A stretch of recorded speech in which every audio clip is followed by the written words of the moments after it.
Jean-Dominique Simon-Poli, bonjour. Bonjour.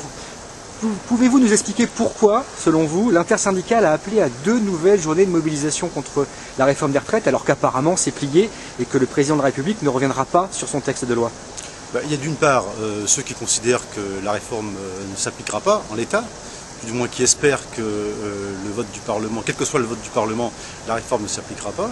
Et puis il y a aussi surtout, je crois, une forte mobilisation qui perdure dans certains secteurs, et il y a besoin de s'appuyer sur cette mobilisation, aux yeux de certains en tout cas, pour tenter d'aller un peu plus loin.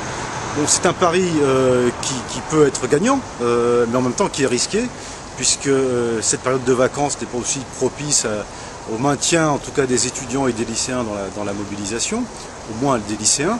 Et il y a, je crois, l'espérance chez certains qu'on va laisser passer les vacances en tentant de mobiliser encore cette semaine, et puis pour repartir de plus belle à la rentrée. Mais repartir sur quoi? Et repartir sur, d'une part, la non-application de la loi, si elle est votée, en fait. Hein. Chez certains, il y a toujours cette idée que la loi ne sera pas appliquée, ne devrait pas être appliquée. Et je pense aussi peut-être des mobilisations qui vont se retourner un peu plus vers l'entreprise en même temps, c'est-à-dire on rentre dans des périodes de négociations annuelles obligatoires sur les salaires, sur d'autres aspects, et peut-être utiliser la mobilisation actuelle pour tenter de porter le fer un peu dans l'entreprise. Est-ce que vous avez l'impression que la présidence de la République n'a pas cherché à humilier un petit peu les syndicats dans cette sortie de crise, alors qu'on dit toujours que c'est un écueil qu'il vaut mieux éviter de faire, parce qu'on peut toujours avoir besoin des syndicats à l'avenir?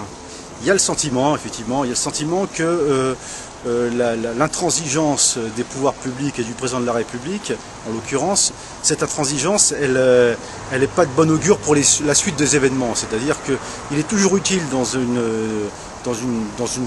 climat de tension comme celui-là de laisser aussi à ceux qui s'opposent, en l'occurrence à cette réforme, le soin de sortir de là avec ce qu'on appelait à l'époque du grain à moudre. Mais là, il n'y a rien, en tout cas pour le moment, qui laisse penser que le président de la République ouvrira certaines portes de négociation sur ce thème, ou éventuellement sur d'autres termes, plutôt sur d'autres thèmes. Donc le danger est réel de voir demain une espèce de radicalisation ou de radicalité s'inviter finalement dans le paysage syndical. Il y a le danger de laisser les partenaires sortir de ce conflit dans une situation où ils n'ont rien obtenu. Et là, il y a un risque qui est réel. Qu'est-ce qui, selon vous, ferait rentrer les syndicats chez eux? Aux yeux de certains, c'est le fait que la loi ne soit pas appliquée. Mais ça, c'est inenvisageable. On imagine mal le président de la République décider de retirer sa loi. Après, il y a la possibilité éventuellement de sortir de là en ouvrant d'autres thèmes de négociation.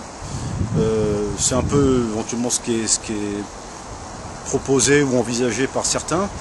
Mais je crois plus fondamentalement il y a besoin de poursuivre dans la voie du dialogue social, de mettre sur pied des dispositifs qui favorisent encore plus le dialogue social.